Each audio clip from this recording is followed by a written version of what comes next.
Hey guys, happy Wednesday. Our testing week this week. Today's movement is the push press. Again, we've been working on this for the last 7 weeks, so hopefully you have some idea what you're working towards.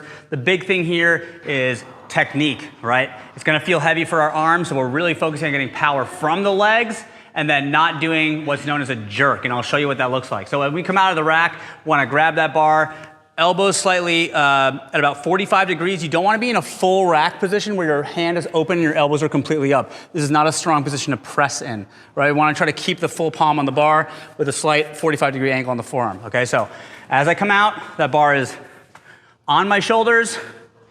Stand up, take a step back. Feet are right under the hips. I do a dip straight down and then drive it up overhead. Okay, this is still super light, but what happens when this gets heavy is you're really gonna feel the press at the top. So I do a dip, drive, and you're really gonna feel the press at the top. What we don't wanna see, and you have to fight for this because it happens naturally, is that you would do a jerk where it gets heavy, so you do, your knees bend a little bit to try to get your arms to lock out, okay? So at the heaviest weights, you're gonna really feel this press. If you think about the movement, push, press.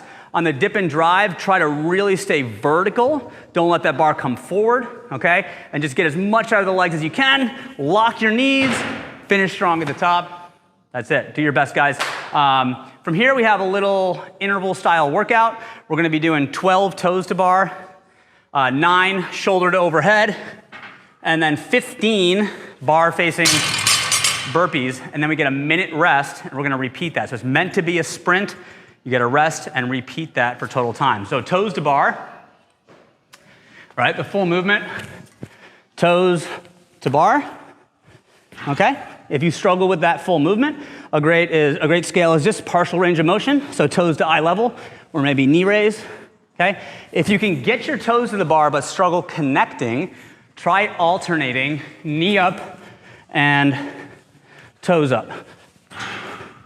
And you'll find it's easier to kind of maintain that rhythm as a kind of a good intermediate, all right? If you have any grip or shoulder issues, you can go to a lower bar. So instead of swinging, your feet are on the ground and just do a standing knee raise is one option. Or you can do something like a V up or a tuck up to work just your core with none of that upper body aspect, okay?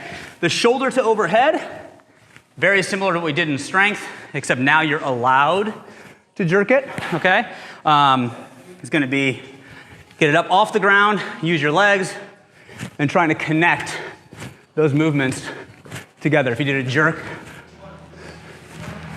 okay, something like that. From there, you're gonna finish with 15 bar facing burpees. That means perpendicular, chest and thighs touch the floor, and as you come over the bar, both feet in the air, and then moving through it. Doing your best to sprint here because you get a minute rest and then repeat, okay? So that's our workout, guys. See you tomorrow.